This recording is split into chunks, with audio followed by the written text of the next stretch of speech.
est arrivé et qu'on l'a accueilli au BAF, on lui a dit que nous, ça faisait longtemps qu'on était engaged avec la communauté, donc, et la communauté francophone et francophile, et ça lui a fait plaisir. Le passage de M.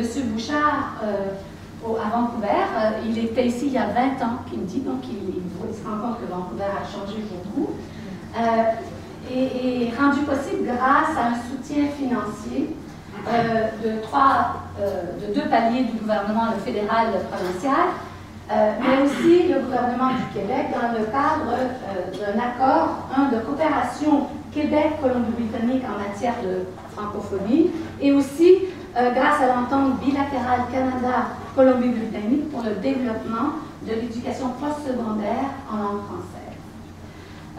Monsieur Bouchard, vous le connaissez sûrement par la commission Bouchard-Taylor, mais M. Bouchard d'abord a fait des études à l'Université Laval où il a fait une maîtrise en sociologie, ensuite un doctorat en histoire à l'Université Paris-Nanterre, et il est à l'Université du Québec à Chicoutimi depuis 1971. Il vient de cette région. Donc, la commission Bouchard-Taylor l'a vraiment mis on the map, s'il était déjà là beaucoup. Il est auteur et co-auteur et éditeur et a contribué à 37 livres, dont 3 romans. Vous avez des littéraires avec vous aujourd'hui, plus de 270 articles et présenté plus de 600 conférences au Québec, au Canada et à travers le monde. Alors, j'ai fait l'erreur, M. Bouchard, quand j'ai consulté votre site sur votre CV sur le site, de pousser le bouton imprimer. Et là, je me suis ramassée avec un livret, parce que là, on retrouve tout. Donc, je vous encourage, c'est un beau site que vous avez, sur toutes ces recherches et consulter toutes les présentations, conférences qu'il a faites.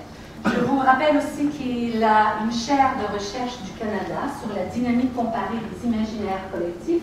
Donc hier, il nous a fait une excellente présentation sur les limites et l'imaginaire collectif. C'était un bijou. Ça a duré très longtemps, on en voulait davantage. Mais aujourd'hui, il est là pour dialoguer avec vous et il va d'abord faire une courte présentation qu'il a intitulée Multiculturalisme et mondialisation, quel avenir pour la communauté francophone de la Colombie-Britannique. Alors, je vous cède la parole et je vous souhaite la bienvenue dans la communauté.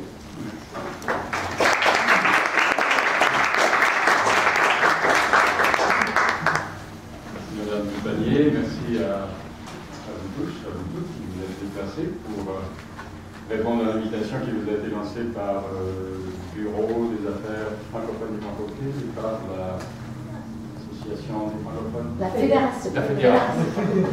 Je me suis mêlé dans toutes les associations dont on a parlé. Alors, comme Mme Trépanier vous l'a dit, je ne peux pas faire d'exposé, parce que de toute façon, en matière de communauté francophone en Colombie-Britannique, vous en connaissez beaucoup plus que moi. Cependant, vous êtes une population qui m'intéresse énormément, parce que la situation de minoritaire est de plus en plus fréquente parmi les populations du monde, avec des empires qui se défont, des nouvelles nations qui apparaissent, des nouveaux groupes régionaux et autres, qui veulent s'affirmer, qui veulent faire valoir leur identité, leur tradition. Donc, d'une certaine façon, on pourrait dire que les minorités ont un grand avenir, sauf que d'une autre façon, toutes les minorités ont un avenir qui n'est pas assuré et qui pose bien des problèmes de survie dans le court terme et dans le moyen terme. C'est une espèce de paradoxe, si on veut. Mais je pense par exemple à l'Union européenne, qui a, depuis sa création, a favorisé l'affirmation d'un grand nombre de minorités dans les pays membres de l'Union, qui ont trouvé dans cette appartenance à cette grande machine de l'Union l'occasion de se faire valoir en faisant le tour de leur État, si on veut. En France, c'est très net, le gouvernement français, qui est un gouvernement républicain, n'encourage pas le fractionnement des identités régionales et autres. Mais quand ces régions ont vu l'horizon européen, tout de suite, ça leur a donné une perche pour aller trouver des moyens de s'affirmer, de se faire valoir sous le radar de l'État-nation, si j'ose dire. Bon. Alors, moi,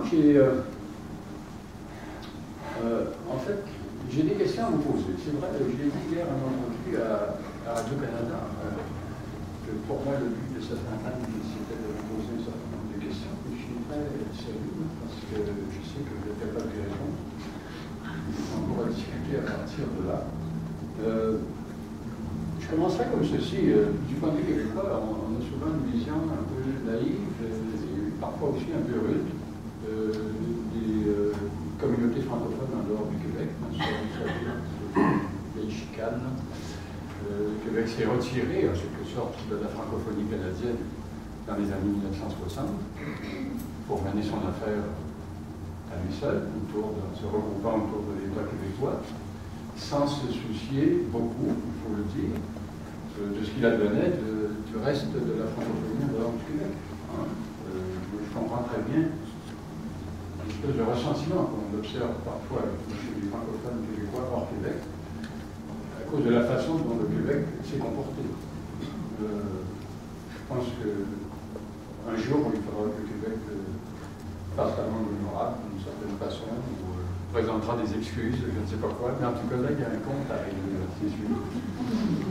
Alors, qu'est-ce que devient la francophonie canadienne en dehors du Québec?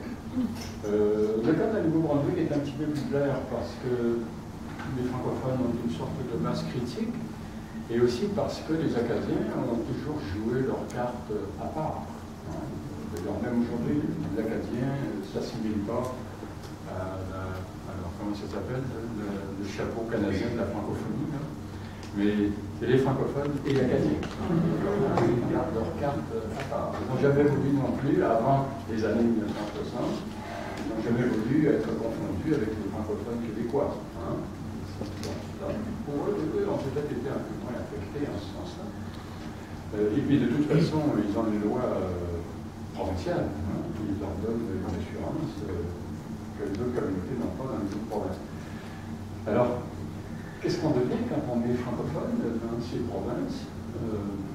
Moi, c'est une question qui m'intéresse à plusieurs égards. Et au fond, c'est toujours la même question que je vais vous poser aujourd'hui, mais de diverses façons. Vous pouvez y répondre toujours de la même manière. Une manière de poser la question, ce sera ma première question. Un élément principal du multiculturalisme, et ça c'est dans l'énoncé de 1971, la motion qui a été votée par la Chambre des communes, la célèbre motion. Un des premiers postulats du multiculturalisme, c'est d'affirmer qu'il n'existe pas au Canada de culture majoritaire. Il n'y a pas de culture canadienne, il n'y a pas de culture officielle. Le Canada est défini, selon le multiculturalisme, comme un ensemble d'individus reliés plus ou moins étroitement à leur groupe culturel d'origine. S'ils veulent cultiver ce bien, ils peuvent le faire, et ils peuvent être protégés pour le faire, mais si ça ne les intéresse pas, personne ne peut les obliger. Et tout ça protégé par le droit donc de la Charte. Mais il n'existe pas quelque chose que cette notion d'une culture majoritaire ou d'une majorité culturelle. Et ça, c'était une affirmation très étonnante à l'époque, en 1971, parce qu'au Canada, il existait en fait une majorité qui était issue du monde britannique et qui se définissait par rapport à la Britishness et dont plusieurs étaient encore imprégnés des symboles monarchiques, etc. Et puis tout à coup, non, ceux-là n'ont plus d'existence dans la définition officielle du multiculturalisme. Tout ce qu'ils pourraient réclamer, c'est d'être un groupe ethnique comme les autres. Alors, il y a un paradoxe là-dedans. Si le multiculturalisme ne reconnaît pas de majorité, par voie de conséquence, il ne reconnaît pas non plus de minorité. Pour qu'on puisse reconnaître officiellement le statut de minorité, il faut qu'il existe une majorité qui ait également le statut. Ça, c'est un aspect du multiculturalisme qu'on ne commande pas souvent, mais qui est extrêmement important. Ça a des conséquences énormes. D'abord pour le Québec, parce que le Québec n'est plus reconnu comme minorité nationale, il n'a pas de statut officiel de minorité nationale. Et aussi des conséquences pour les francophones hors Québec, qui n'ont pas non plus le statut officiel de minorité. Hein. Ce que la loi fédérale vous donne, c'est les deux langues officielles, mais ce n'est pas des communautés, hein, c'est des langues officielles, c'est très différent. La notion de communauté n'a pas rapport. Et c'est ce que vous dire, la notion de statut officiel de minorité n'a pas rapport. Alors moi, il me semble que ça rend la vie assez difficile, et je dirais complètement difficile pour les communautés francophones à l'intérieur de chacune des provinces, pas à cause de ça, parce qu'ils n'ont pas accès au statut de minorité nationale qui pourrait leur garantir des avantages juridiques assurés, etc., constitutionnels même. Et deuxièmement, parce que ces minorités francophones ont déjà subi une démotion par suite de la décision du Québec, hein, de faire marche à part.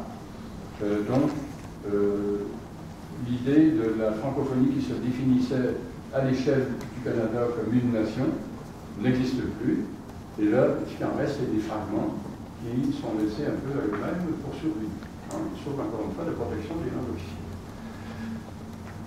Alors moi, c'est ma première question.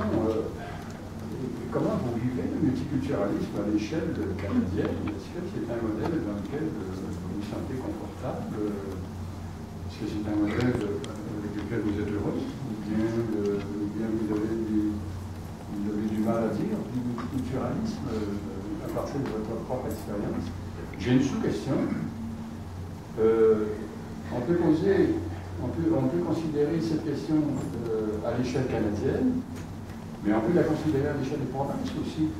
Et je sais que le visage du multiculturalisme canadien change beaucoup d'une province à l'autre. Hein, la réalité ethnoculturelle à l'intérieur de la province est très différente d'une province à l'autre et amenée à faire beaucoup de nuances lorsqu'on veut réfléchir à l'échelle du Canada tout entier. Alors, par exemple, l'idée qu'il n'y a pas de majorité et qu'il n'y a pas de minorité, peut-être que ça peut marcher à l'échelle du Canada, mais je ne suis pas sûr que ça marche à l'intérieur de chaque province. Peut-être que dans certaines provinces en particulier, les minorités vivent vraiment un rapport à la majorité, à une majorité qui n'est pas reconnue constitutionnellement, mais qui est là dans les faits et dont on sent la présence ou le poids tous les jours. Alors, ça c'est ma première question. Je ne sais pas si ça suscite des réflexions. Mais... Moi, je vais répondre quelque chose. Pardon? Je vais vous dire quelque chose si vous permettez. Parce que la première chose qui m'est venue à l'esprit, c'est les relations qu'on a avec le gouvernement provincial. Le gouvernement provincial considère que la majorité, il y a nous qui est la majorité, mais la majorité, ça comprend toutes les minorités. Parce qu'ils identifient que ce soit la majorité des gens en provenance d'Asie, de Chine, du Punjabi, du Punjab ou n'importe où, ces gens-là sont considérés par la province comme faisant partie d'une majorité. Alors que nous, ils nous considèrent, ils ne savent pas comment nous considérer. Il n'y a pas de politique provinciale. Vous, les francophones. Oui, c'est ça. Nous, les francophones, ils ne savent pas où nous mettre. Ouais. Ils aimeraient bien qu'on fasse partie de la majorité, mais on ne peut pas vraiment faire partie de la majorité. Mais pour eux, c'est quand même facile de dire que le multiculturalisme canadien, qui regroupe la communauté dans laquelle on évolue, c'est la majorité. Alors c'est une drôle de dynamique parce qu'on est une minorité par rapport à une majorité qui n'est pas homogène.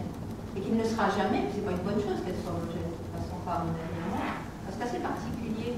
Et je ne sais pas exactement comment on résout, c'est comment on oriente ce dialogue avec nos politiciens pour que ça fasse une différence dans la façon dont ils nous perçoivent et dont on est traité par le gouvernement en question. Là, vous dites quelque chose qui m'intéresse au plus haut point. C'est-à-dire que vous avez le sentiment qu'on vous fait valoir qu'il existe une majorité dont vous n'êtes pas. Oui.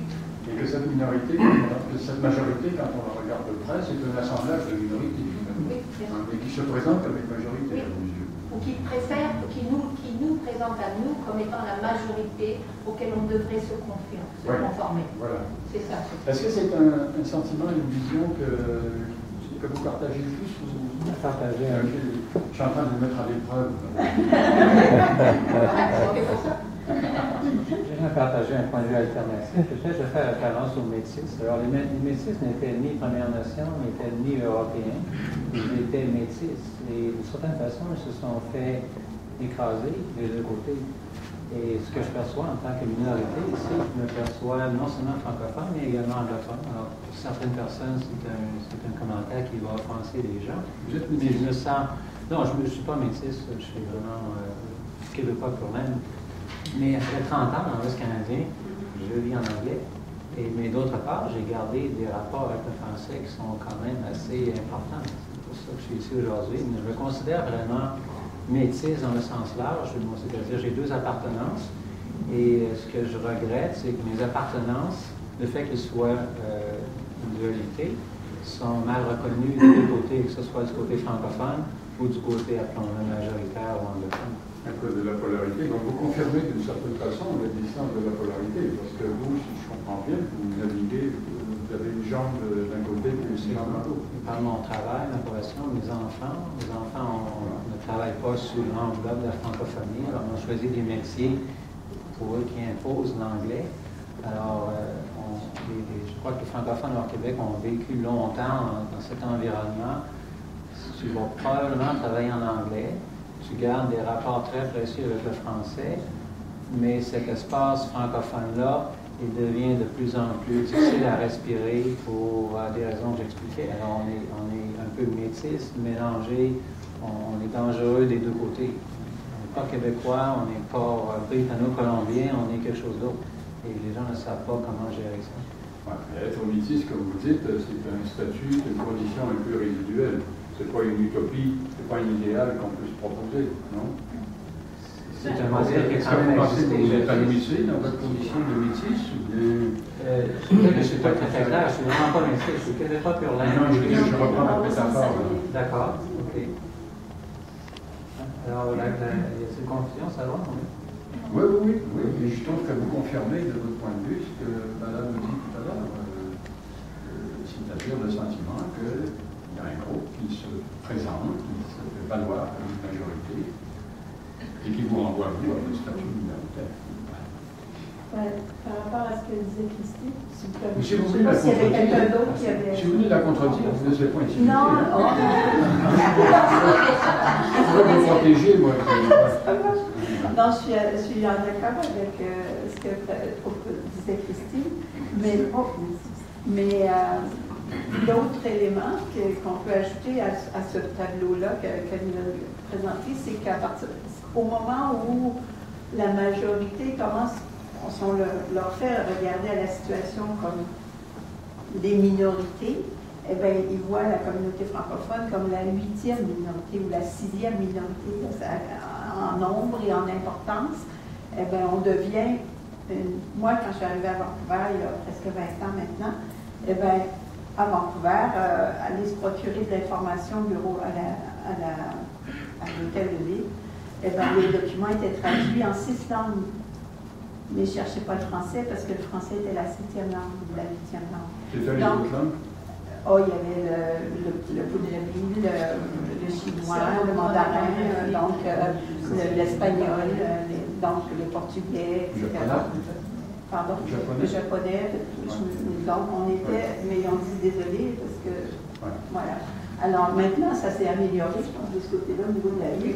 Mais à partir du moment où ils nous regardent, où oui, ils défendent la majorité en minorité, puis qu'ils considèrent ces minorités-là, eh bien, les francophones, on est aussi la 7e ou la 8e minorité en importance, et le statut de langue officielle, pour eux, n'est pas quelque chose avec lequel ils se sentent pas tellement d'obligation par rapport à ça, sauf que vraiment quand ils sont obligés. On est des enfants de la neige. Toutes des bonnes femmes de neige, des bonhommes de neige. Parce que quand vous parlez aux gens, la plupart des gens qui sont ici ont de la famille qui était francophone autrefois, qui vient certainement de la France, du Québec, de notre province. Comme ici, on les appelle les enfants de la neige. Mais en Ontario, on les appelle les grenouilles, les francophones. Mais ici, mais il faut se débattre constamment. Puis il faut travailler ensemble. Et puis souvent, c'est assez difficile parce qu'on est tous répandus par toute la province. Mais comme j'appartiens à Réseau Femmes, on a une conférence 2 fois par année que les femmes de toute la province, on est tellement heureux d'être avec les francophones.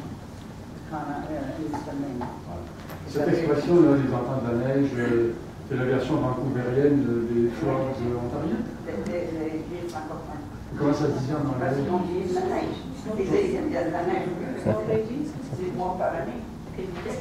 Parce que toutes nos chansons parlent de la neige. Quelle est l'expression anglaise? Quelle est l'expression anglaise? Les enfants de la neige? Snow person. Snow person. J'avoue que je n'ai jamais entendu. Moi, non, Parce que toutes nos chansons. Voilà. Oui, c'est sûr. Je suis un autre qui va intervenir là-dessus. Non, moi, je voulais dire, c'est votre question, si on ne reconnaît pas la majorité, on ne reconnaît pas la minorité, je pense que c'est très vrai de la communauté, parce que le modèle est vraiment un modèle multiculturel. Puis comme les francophones n'ont pas de position géographique dans le endroit où ils ont leurs propres institutions, leurs propres hôpitaux, leurs propres écoles, et tout ça, c'est nouveau pour nous, la commission scolaire, depuis à peu près 15 000 années. Alors, à cause de notre dispersion, on est vraiment une minorité qui a beaucoup de défis. Il n'y a pas de reconnaissance en Colombie-Britannique. On parle de chez nous. Ce que vous avez décrit, ça s'applique.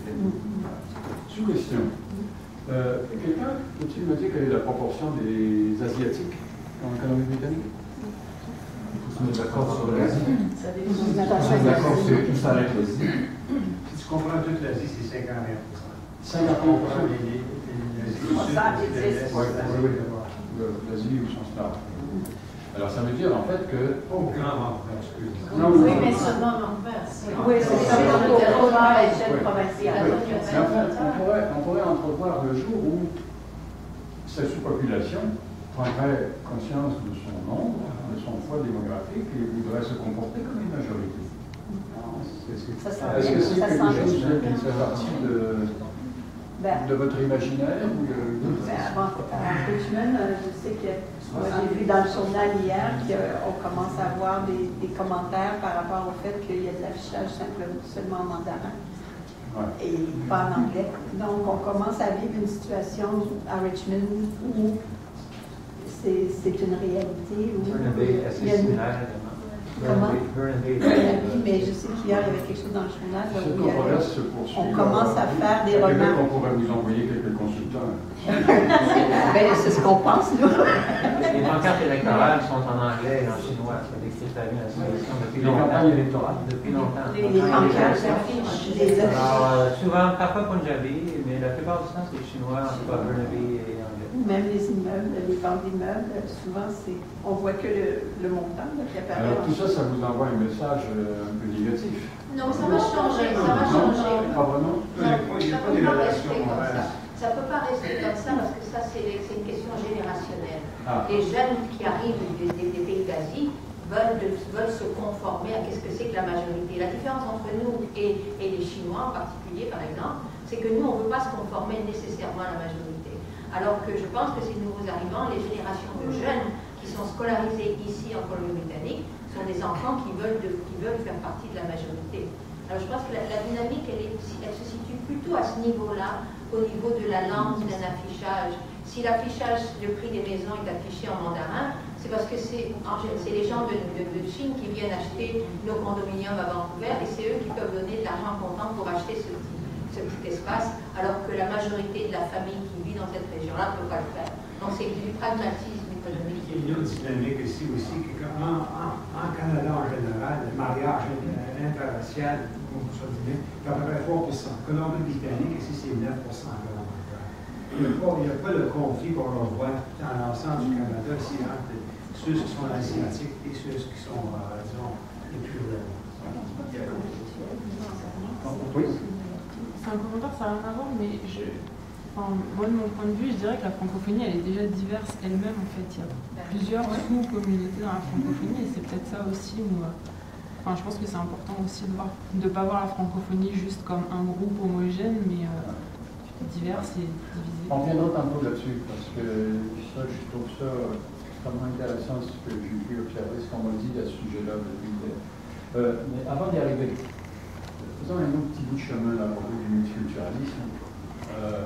Contrairement à la vision qu'on en a souvent, au Québec en tout cas, le multiculturalisme a beaucoup changé depuis sa mise en vigueur en 1971. Au départ, il célébrait la diversité ethnique, il encourageait les festivals, etc. C'était un peu folklorique, ça a été critiqué. À partir des années 80, le multiculturalisme est devenu beaucoup plus conscient des problèmes de discrimination, d'inégalité sociale, de racisme. À partir des années 90, il y a eu un souci pour la cohésion sociale. Et vers la fin de la décennie, on a vu apparaître, alors là c'est extrêmement intéressant, on a vu apparaître à partir de la fin de la décennie 1990, et depuis, au cours des 10 dernières années, on a vu apparaître une transformation du discours fédéral sur le multiculturalisme, c'est-à-dire une préoccupation pour les interactions, les échanges interculturels entre les groupes, une préoccupation pour ce qu'on appelle au Québec une culture commune, c'est-à-dire développer des valeurs canadiennes qui soudent cette diversité, qui lui donnent un foyer de ralliement et qui donnent un fondement symbolique à cette société qui est extrêmement diversifiée. Donc un souci pour rapprocher la diversité, la souder autour de quelque chose qui va constituer, alors, ils ne disent pas une culture canadienne, ils disent des valeurs canadiennes. Mais je veux dire, on n'est pas loin de l'idée de réintroduire l'idée d'une culture canadienne, d'une culture officielle, sinon d'une culture majoritaire. Hein. Alors, le discours n'en est pas là, mais vraiment là, c'est vers là qu'il se dirige. Ce qui est extrêmement intéressant, c'est que en évoluant de cette façon, en évoluant dans cette direction, le multiculturalisme se rapproche beaucoup de l'interculturalisme québécois. L'interculturalisme québécois, lui, son premier postulat, il est contraire à celui du multiculturalisme, c'est qu'au Québec, il y a une culture majoritaire. C'est le premier énoncé de l'interculturalisme. Et il y a des minorités. Hein? De sorte que la problématique de l'interculturalisme québécois, ça devient d'essayer d'articuler ce rapport entre une majorité et des minorités, de façon, d'une part, à assurer les droits de chacun, parce que personne ne subisse une discrimination, surtout du côté des minorités et des immigrants, et que d'autre part, autant la culture majoritaire que les cultures minoritaires aient les conditions pour assurer leur avenir. Donc il faut rassurer tout le monde, hein. Il faut rassurer également cette majorité francophone, parce qu'elle est elle-même à l'échelle de l'Amérique. Donc il faut absolument tenir compte de cette culture majoritaire. Tout système au Québec qui n'en tiendrait pas compte est voué à l'échec. Et c'est une des raisons pour lesquelles le multiculturalisme a été rejeté au Québec. Ce n'est pas la seule, mais sur le plan sociologique, c'est la principale raison. La majorité culturelle ne trouvait pas son compte dans l'énoncé du multiculturalisme. Hein? Elle s'est trouvée niée en quelque sorte par le postulat du multiculturalisme. Alors, si le multiculturalisme continue à évoluer dans cette direction-là, donc il va se rapprocher beaucoup de l'interculturalisme, et il va commencer à flirter, qu'il le veuille ou non, avec la notion d'une culture majoritaire et de culture minoritaire. Hein? Il se dirige vers ça. Il n'est pas encore rendu là, parce qu'il faudrait qu'il renie son postulat premier. Ça ne sera pas facile, c'est inscrit dans la loi, c'est constitutionnalisé, c'est dans les textes officiels. Bon, c'est pas facile pour une société de reculer sur ces terrains-là. Mais concrètement, dans la réalité, on voit bien que les choses évoluent dans cette direction-là. Et si ça en venait à aller assez loin là-dedans, des communautés comme les autres pourraient y trouver un profit. C'est-à-dire qu'il y aurait une sorte de trade-off qui vous serait proposé, c'est de reconnaître qu'il y a une culture majoritaire, mais que par contre, il y a des minorités et nous en sommes une. Nous avons besoin de protection, etc., et d'une reconnaissance officielle. Hein? Il y a une tendance dans cette direction-là que manifeste très clairement le nouveau discours sur le multiculturalisme. Et les sondages montrent que les Canadiens anglais, approuvent encore fortement le multiculturalisme canadien, mais approuvent fortement aussi la nouvelle direction que je viens d'évoquer. Moi, j'ai fait une tournée de conférence l'année dernière, à partir de l'Ontario, je suis pas rentré en Colombie-Britannique, je suis arrêté en Alberta. Des rocheuses probablement. Mais j'ai fait une dizaine de conférences dans tous les milieux, y compris devant des médias, etc. On m'avait demandé de présenter l'interculturalisme québécois. Et moi, je suis venu avec un petit peu de réticence parce que je ne m'attendais pas à avoir des ovations en expliquant que pour nous, le multiculturalisme, ça ne marche pas, c'était pas bon. Et que l'interculturalisme était bien meilleur pour le Québec. Et qu'au Québec, jusqu'à l'heure, il n'était pas question d'adopter le multiculturalisme. On l'a rejeté en 1971 et on maintenait cette orientation. Et pour nous, c'était l'interculturalisme. Je leur expliquais pourquoi. Mais ce qui m'a étonné, c'est que partout où je suis allé, durant la période des questions, la réaction du public, c'était, savez-vous, on en prendrait bien un peu, nous autres, de l'interculturalisme. Finalement, c'est pas si fou. Ça m'a vraiment beaucoup surpris, parce que ça allait tout à fait dans le sens contraire du discours officiel. Je trouve ça extrêmement intéressant. Et là, je comprends pourquoi le discours officiel commence à se transformer. Je pense qu'il fait écho simplement à des aspirations, à la réalité sur le terrain, à la réalité de la population. Bon. Une autre chose sur laquelle je vais attirer votre attention, puis ça m'a beaucoup intéressé. Moi, j'avais été invité il y a une dizaine d'années en Alberta à prendre la parole dans un contexte comme celui-ci, faire une conférence publique devant la communauté francophone. Et la première chose qui m'avait frappé, c'est que dans la salle, probablement, là, c'était pas tous des religieuses, des prêtres, des aumôniers, tout du bon monde, là, Et puis les autres, c'était des laïcs, mais ils avaient tous les cheveux comme moi, là, puis ceux qui en avaient.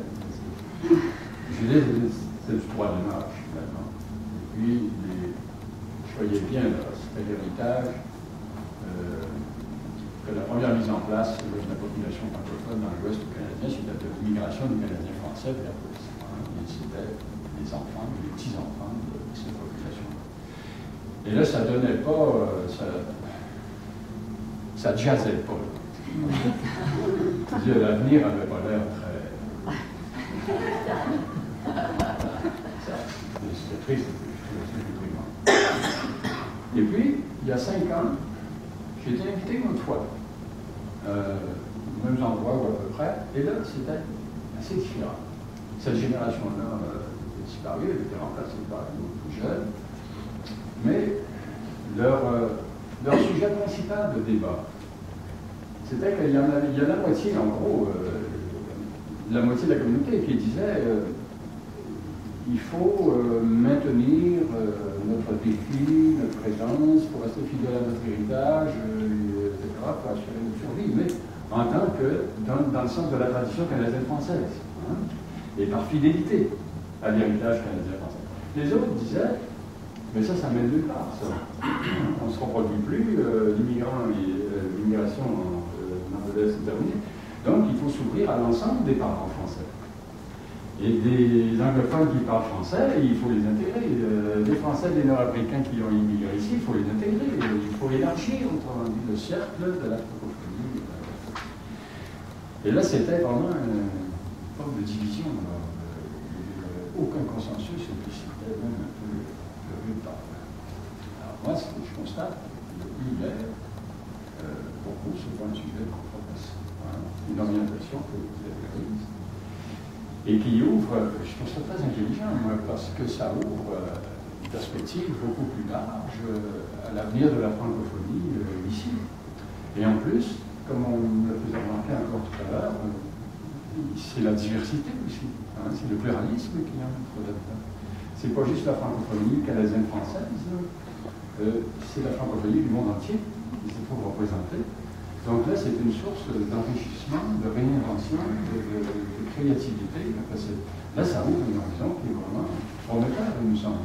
Ça, c'est l'impression que j'ai eue. Alors, dites-moi si la vision est correcte ou pas. Est-ce que j'exagère, hein? Oui. La controverse est encore ouverte. Pardon? La controverse est encore ouverte. Ici? Elle commence. Enfin, elle commence. On commence à en discuter un petit peu, mais on commence à en discuter dans ce qu'on appelle la minorité des francophones à l'intérieur de la majorité des francophones. Donc la minorité d'origine canadienne-française? On parle de la minorité des immigrants francophones qui sont arrivés, qui eux ont déjà entamé cette controverse sur l'unité justement de la francophonie en Colombie-Britannique en particulier, et surtout sur le fait que étant donné que ce sont des francophones, qui se reconnaissent aussi comme étant des francophones, sur le plan identitaire et linguistique, ils estiment qu'ils n'ont pas encore leur place dans la francophonie britanno-colombienne. Donc la controverse, elle est là. Est-ce qu'elle arrive à dépasser la frontière de la minorité à l'intérieur de la minorité? Vous sentez minoritaire à l'intérieur d'une autre majorité, absolument, à l'intérieur de la absolument. C'est ce qui ressort très souvent du discours des immigrants. Des immigrants francophones. Vous avez tous capté le message, là-dessus, ils font partie de la majorité. Donc quand on parle de frontières, en fait, moi, je n'ai pas oublié pour faire l'attitude. Merci. Maintenant, j'ai envie de vous poser une question. Voulez-vous lever la main, ceux et celles d'entre vous qui sont d'une descendance canadienne, française ou québécoise? C'est pas beaucoup. Les autres font partie de la minorité. Des minorités. Oui, attendez. Oui, des minorités. Oui, mais je vous ai pas d'abord compris ce que vous avez dit. Vous me dites que le débat est en train de prendre forme. Oui, à l'intérieur de la communauté des immigrants francophones. Oui. Oui. Et en particulier, la communauté. Alors, la communauté des immigrants, mais où il y a à l'intérieur encore une autre diversité. Mais la communauté, elle est dans le combat. C'est-à-dire que c'est plus un combat sur le plan identitaire, de reconnaissance d'une francophonie autre que la francophonie canadienne traditionnelle, qui est en train d'être entamée au sein des communautés immigrantes. Donc c'est une communauté de discours dans des communautés ethniques. Est-ce que vous saviez qu'il y avait cette finalaise? Je voudrais poser une question. Qu'est-ce que ça veut dire la majorité? La majorité francophone. Oui, mais c'est qui? Alors justement, comment vous l'avez défini? Au niveau des discours chez, parce que j'ai travaillé sur les enseignants immigrants, et donc je travaille sur les représentations sociales chez les enseignants immigrants qui travaillent dans la communauté francophone. Et selon les discours en circulation chez les immigrants, en particulier les enseignants, c'est que la francophonie britanno-colombienne est essentiellement québécoise. Donc il ne faut pas la différence en fait. Ils ne font pas la différence si ce sont des Acadiens ou si ce sont d'autres francophones, d'autres provinces qui sont venus. Donc sur le plan des représentations. Mais tu parles du Conseil scolaire francophone, tu ne parles pas de toute la communauté. Je ne parle pas de toute la communauté, ce serait un travail à faire complémentaire évidemment, mais c'est d'un point de départ déjà au niveau des enseignants qui est en circulation. Et ce discours est intéressant parce qu'il est entamé au sein de l'éducation. Et on sait très bien que l'éducation est un agent de reproduction et donc qui va mettre en place des mécanismes de résistance qui sont très importants. Et le fait de parler aux enseignants, ils sont vraiment en première ligne de ce frottement entre les identités francophones, qui de leur point de vue sont multiples, mais qui du point de vue de l'institution éducative, si tu parles du CSF en particulier, est essentiellement francophone, canadienne, ce qu'on pourrait appeler la francophonie canadienne. Donc il y a vraiment ici, quelque part entre le discours des immigrants et le discours de la francophonie majoritaire selon les immigrants, il y a vraiment un point de tension qui n'est pas encore élucidé. Je veux dire, on ne peut pas dire que c'est une francophonie unifiée. Ouais, il y a une distinction importante que je veux faire. Tout à l'heure, quand je me référais à cette controverse en Alberta, c'est qu'il y avait parmi, je vais reprendre votre expression, parmi la majorité francophone d'origine canadienne, française ou québécoise, il y avait des gens qui refusaient d'ouvrir la francophonie à des gens comme vous.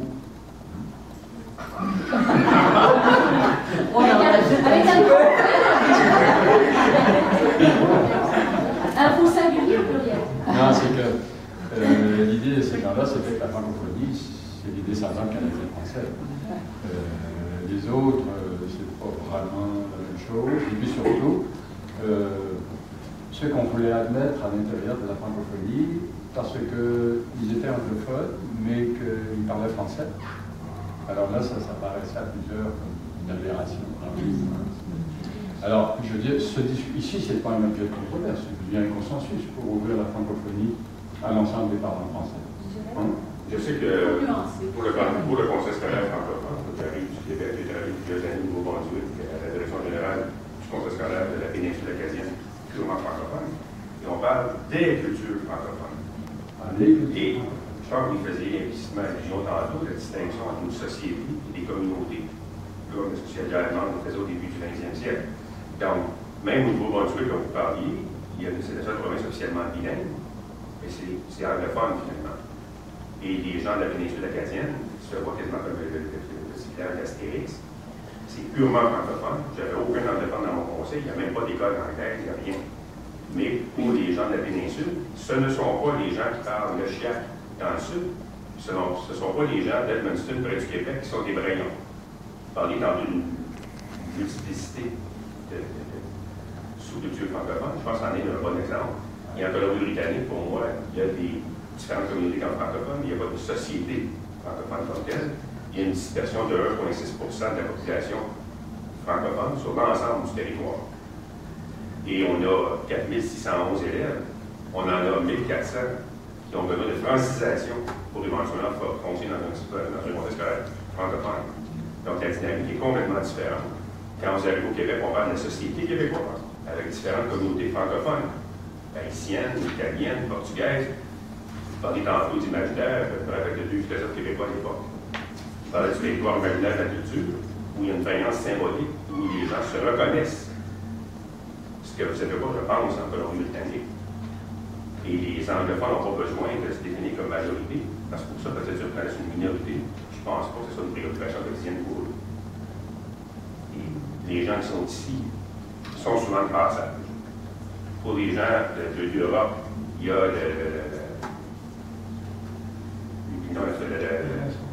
l'Alliance française, voilà, qui est présente un peu partout dans le monde, bon, des lycées français, des choses comme ça. Donc, pour moi, c'est une culture française, distincte de différentes sous-cultures francophones. Donc, je pense que bon exemple, la semaine prochaine, on parle de la semaine de la fierté française. Ça va toujours accrocher comme Québécois. Pourquoi ne pas parler de fierté francophone? Je ne suis pas français. Et je pense que ça dénote peut-être un peu le petit problème dont Mme faisait allusion tantôt. Les gens qui sont ici, souvent, vont repartir vers leur pays ou leur province d'origine. Souvent, les gens sont de passage. Les gens sont, je pense, beaucoup plus près de la culture.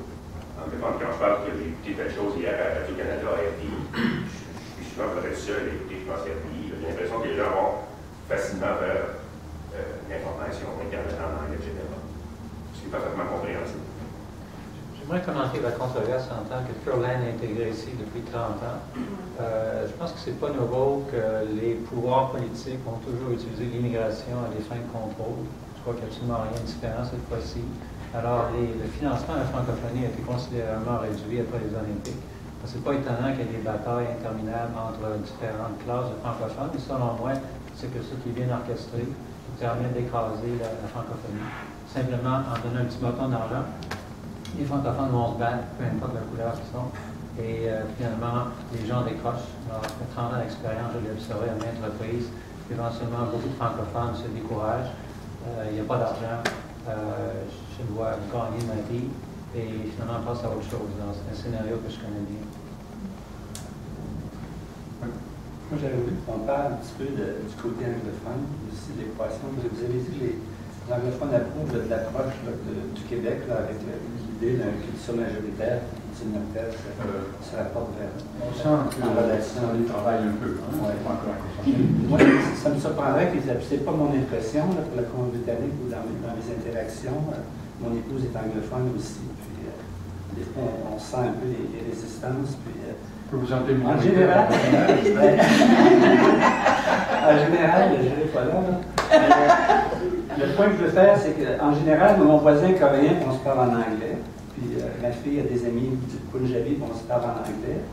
Quand je vais voir un médecin, même francophone en Colombie-Britannique, qui est francophone du Québec, on se parle en anglais. Alors, l'anglais est devenu pas juste une langue, c'est pas juste une langue officielle, c'est rendu la langue globale, mondiale. C'est la lingua franca, qui était français autrefois. Maintenant, c'est devenu l'anglais. Alors, avec les médias sociaux et l'Internet, l'anglais est devenu tellement dominant, tellement puissant, que les communautés anglophones n'ont rien à faire. Ils ont juste à être passifs et se cacher. Et tout le mouvement social, puis l'évolution mondiale et la globalisation font que tout va s'en aller vers l'anglais, quasiment sans qu'ils fassent un effort. Ils n'iront pas s'affirmer comme culture majoritaire, et c'est pour ça que moi je trouve qu'il y a beaucoup le modèle de dire on est toutes des minorités, puis la majorité c'est les minorités. Parce que finalement, ça tombe en plein dans le panneau qui fait qu'ils vont complètement... Ils n'ont pas besoin de s'affirmer comme majoritaire. Ouais. C'est la dynamique que les installe. Ils n'iront jamais à ce modèle-là d'être Ouais. À Cornwall, à l'hôpital de Cornwall, il y a une grosse controverse depuis 3 semaines. Vous allez peut-être pouvoir trouver de l'information là-dessus, parce que c'est 35% francophones, cette ville-là. Puis on fait une union entre l'hôpital L'Hôtel-Dieu et l'hôpital anglophone. Puis maintenant, on ne peut pas avoir de service en français presque dans cet hôpital-là, même si on est 35% de francophones à Cornwall. Et puis la position des anglophones, c'est de parler des gens anglais de toute façon. D'engager quelqu'un qui est bilingue, c'est discriminatoire parce que les anglophones ne peuvent pas appliquer pour la job. Parce que sont unilingues, c'est une province unilingue, point final. Même dans des conditions comme en Ontario, près du Québec, où les francophones sont très importants en termes de nombre, c'est l'anglais. Les anglophones, je vous référer à cet article-là aussi, qui étudie ces hôpitaux-là récemment. L'ICRML, fort a été lancé au mois de novembre, il a été publié en novembre 2011, c'est récent. Il y a des très bonnes formations sur l'attitude des anglophones par rapport aux francophones. Mais juste très brièvement, pour parler tantôt, vous posez la question de combien d'accès au sens large. 51% d'emploi. Mais vous venez du Québec, du Montréal, la communauté chinoise est bien localisée géographiquement. Et de génération en génération, la culture est transmise, la langue est transmise. Pourquoi quelque part, c'est pas possible comme francophone? Et je disais récemment un débat, je participe à la communauté vietnamienne, pour renommer le quartier. C'est les étangs les plus jeunes, comme Ho Chi Minh, tout ça, qui s'aident, dépendamment de l'âge, qui vont participer ou non au conflit. Mais il y a une communauté qui est là, qui se reconnaît comme vietnamienne, qui est dite en vietnamien, que c'est des émissions, la langue est transmise, la culture est transmise, même si, comme nous, les francophones, ils vont à l'école francophone, majoritairement anglophone, sinon vietnamien. C'est pourquoi, comme francophone, il est où le malaise à transmettre notre langue et notre culture? C'est souvent perçu comme tu apprends le français, tu vas trouver un job plus facilement bilingue, et tu ne vis pas en français. Donc, tu ne penses pas en français. J'étais au bureau récemment, je ne sais pas trop qui j'avais, il y avait un message en anglais. Je n'ai jamais traversé l'idée de mettre mon message d'accueil en anglais. Peut-être pour ça que j'ai moins d'appels. Si tu veux que ta langue se transmette, on parle, il y a tant d'ayants droit au Canada, hors extérieur au Québec. Mais pourquoi des ayants droit qui ne se prévalent pas du droit à l'éducation et à la vie en français? Les Asiatiques le font, c'est parfaitement correct. Pourquoi pas? Il faut faire attention à ça. Il faut faire attention quand on dit Asiatique. Non, mais au sens large. Les Chinois ne s'identifient pas un Japonais. Les Taïwanais ne s'identifient pas un Chinois. C'est jamais un Coréen qui est un Japonais. Autrement, tu vas te faire insulter. Ils sont pas plus unis comme les Asiatiques. Non, moi, je ne vois pas de dire ça. Simplement que chacune de ces communautés-là transmet sa culture et sa langue. Et les enfants peuvent être bien intégrés, bien parler français, anglais, mais continuent à parler mandarin. On voit des différences des mandarins. La forte raison, c'est qu'ils sont capables de garder leur culture, même avec un statut de minorité. Moi, je pense que vous posez une question pour vous. Est-ce que vous connaissez un État géographique avec des frontières, jusqu'à des différentes, disons, on peut appeler ça des provinces, qui s'identifient toutes aux mêmes valeurs? Moi, j'ai gens plusieurs pays dans le monde, mais je n'en connais pas un État dans le monde, puisque les gens s'identifient tous ensemble. C'est-à-dire, de façon, l'Afrique est divisée, il y a eu des divisions géographiques qui s'est faites de façon superficielle, que ce soit dans le Moyen-Orient, que ce soit en Afrique, que ce soit en Asie, que ce soit dans les Indes. Je ne connais pas une place dans le monde, une nation géographique, puisque les gens s'identifient avec tous les autres.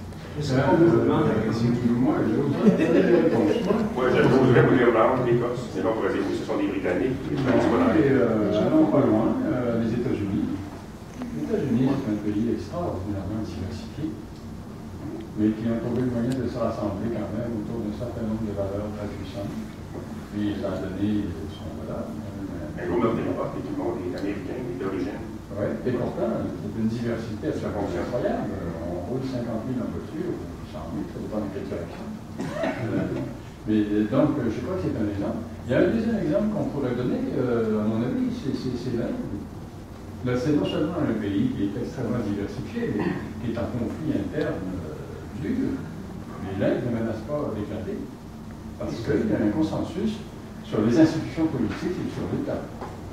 Et quelque chose de très fort qui est partagé par l'ensemble des Indiens. Ils savent au fond qu'ils sont très fragiles s'ils ne se rassemblent pas sur un consensus comme ça. C'est parce que le niveau abstrait d'accord, c'est parce que le niveau abstrait d'être d'accord. C'est très concret. Un Punjabi ne s'identifie pas avec un Sikh, ne s'identifie pas avec.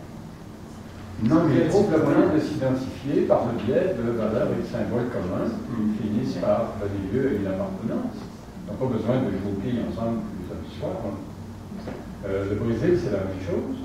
Un pays extraordinairement diversifié, extrêmement inégal en plus, l'un des pays les plus inégaux au monde, mais qui est très soudé par ses mythes nationaux de démocratie raciale, etc.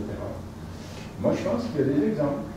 Alors, je ne dirais pas qu'ils sont la majorité, bien sûr. Mais vous posez une très bonne question, vous, monsieur.